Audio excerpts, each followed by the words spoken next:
Do you think there will ever be a solution, or anything will find peace, or anything will be resolved in regards to knife crime? Do you think they're tackling it in a way that in the future that it can be resolved? I think it's an uphill struggle. Like I was talking about it with my husband, and because it's complex, somehow it's got to be made to be uncool to do these things. I know sometimes the music gets the blame, doesn't it? Like the rapping and all that sort of thing. It's got to be really embraced by everybody in society and made to be so uncool that they wouldn't want to carry a knife, touch a knife. Do you think the government can do more?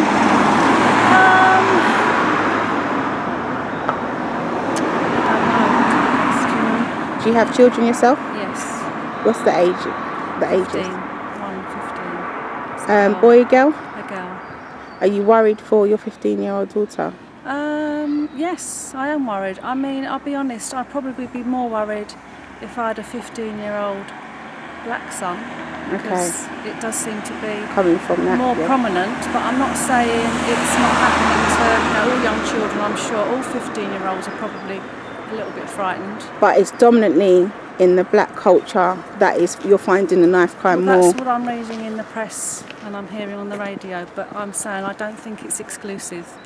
I think all young people feel threatened and probably do carry knives as well. My name's Diana Umekwe. Are you a resident or around this location? Yeah, I don't live far. I live in Kensal Rise area. Okay, so coming today and seeing the flowers and things, you didn't really know the story behind it. Now that you know, how do you feel? I mean, I was in shock. When it was coming around the corner, I just saw these flowers. I didn't even have it for a second thinking that it was a child even. So I think it's devastating. So what do you think about knife crime in the capital at the moment? It's just becoming really rampant. It seems like it's just the next thing to do. Like if there's an argument or there's an issue, the next thing is like a stabbing or a shooting or just murder in general. So it's just becoming really rampant. And also like the ages of the children that are doing these crimes. Yeah, I mean, becoming younger and younger. How do you feel about that? It's scary because I've got a daughter myself, and it's like you think ahead when she starts going to school and things like that, because obviously as a child growing up, every child's got little issues with their friends and stuff like that.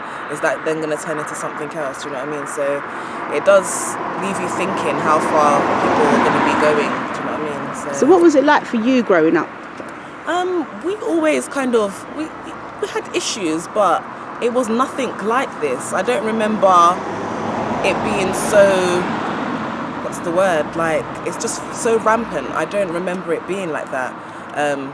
Yeah, we used to fight sometimes, but it was never anything that could cause somebody to actually die, which is what the difference is now, you know, a little fist fight or something like that. It does happen. Either, you know, it's not good, but it does happen, but it's not that serious. It never used to be that bad. So what do you think needs to be done, or what can be done? I don't know. It seems like, I don't know. I don't really know what the solution is, because it seems like people are kind of just doing what they want. The police presence, and the fear of you actually getting yourself in trouble, going to prison. It doesn't seem to be really sticking to the youth these days. It's not deterrent.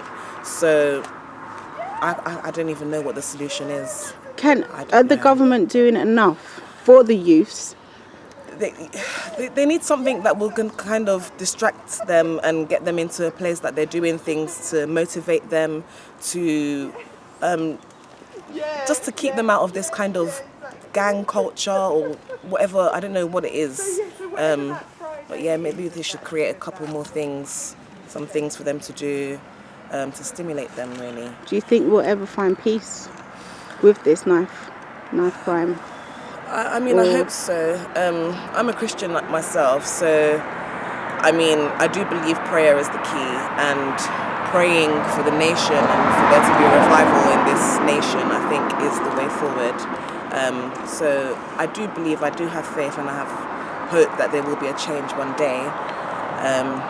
yeah, just have to keep up the prayers, really.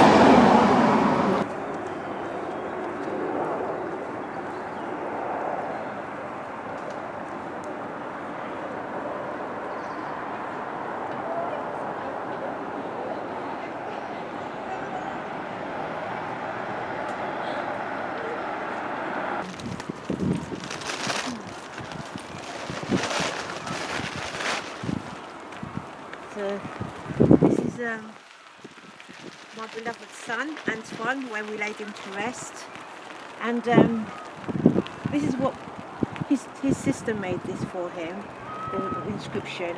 So it's in memory of Antoine Uchechuku Akpom, the 9th of February to 1993 to the 12th of September 2013, where he was laid to rest.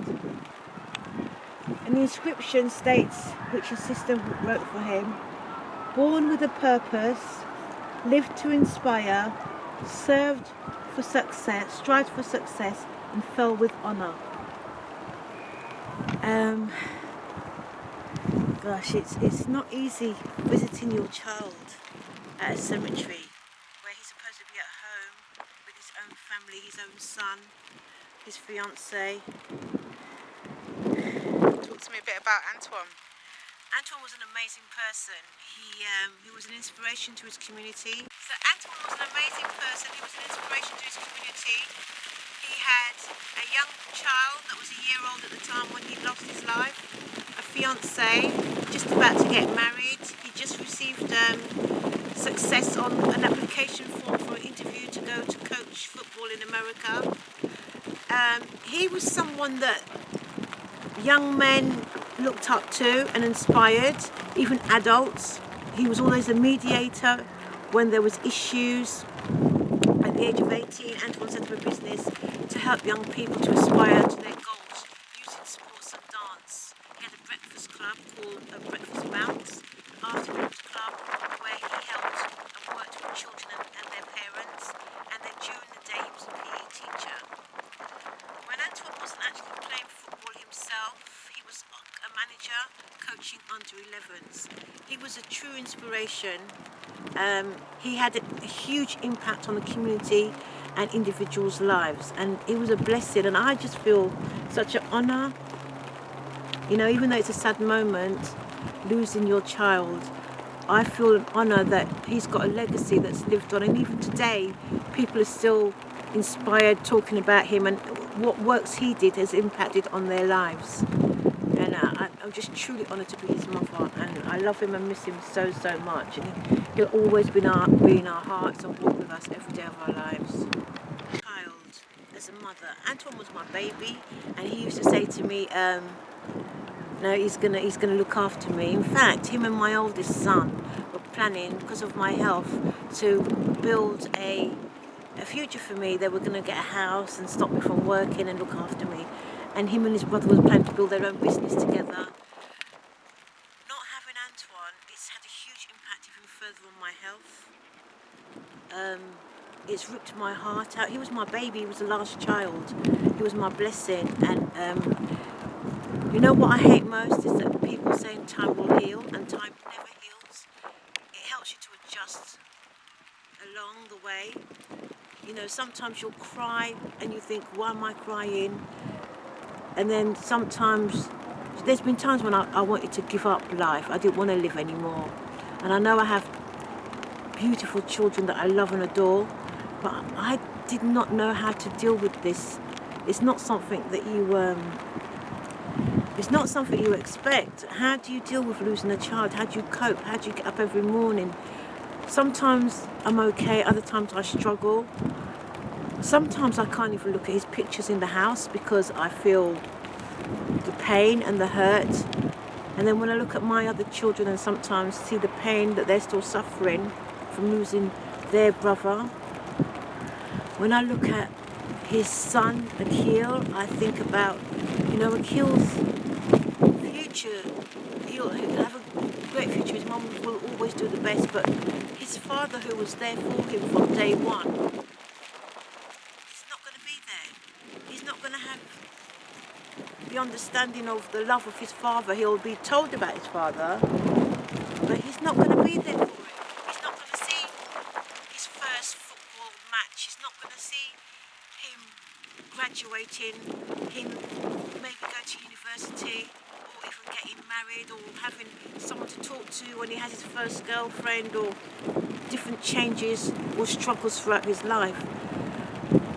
I don't know how I cope sometimes. I think the only thing that pulls me through is Antoine's legacy, that I've got to fight to keep it going, not to destroy the name of Antoine, and to make sure people know who he really was and what he stood for, and what we do hopefully will change other people's lives for the better.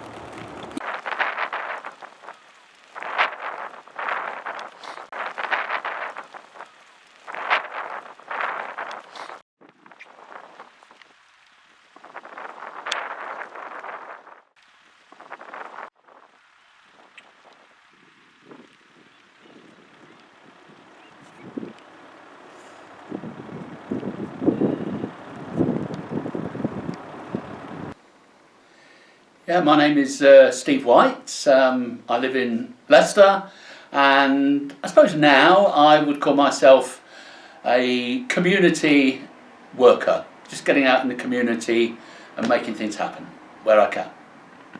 Living in Leicester, you always meet good people, and I actually knew Cheryl Armatrading, Antoine's mum, very, very well. In fact, I knew Antoine for his good work in the community as a football coach.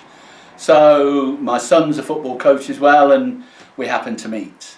And then I was flying back from India, and I arrived in the airport and I heard this awful news that there'd been a murder on the streets, a stabbing, and this was the time where Antoine lost his life. The tragedy that befell this city was appalling, and I got to obviously talk to Cheryl, and I got involved with Cheryl, and together we actually formed the Anton Atpom Achievement Foundation, which we've been working on for the last 5 or 6 years. And every year Cheryl, mainly the driving force, wants to do things which fulfill what Antoine would have wanted, the legacy of Antoine. So we get out into communities, we do work through sport, we do workshops. We'll be going into a workshop soon in this city, into a school. And this is really about educating people. It's about trying to help victims of knife crime.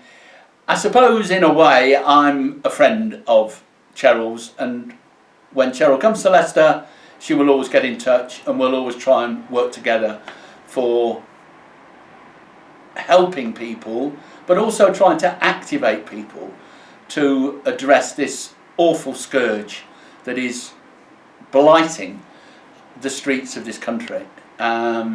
We want to do something about it together. It's Antoine who really epitomises how people can act positively. He was a bundle of energy. He was out in schools doing football coaching, but he also was trying to encourage people to do the right thing.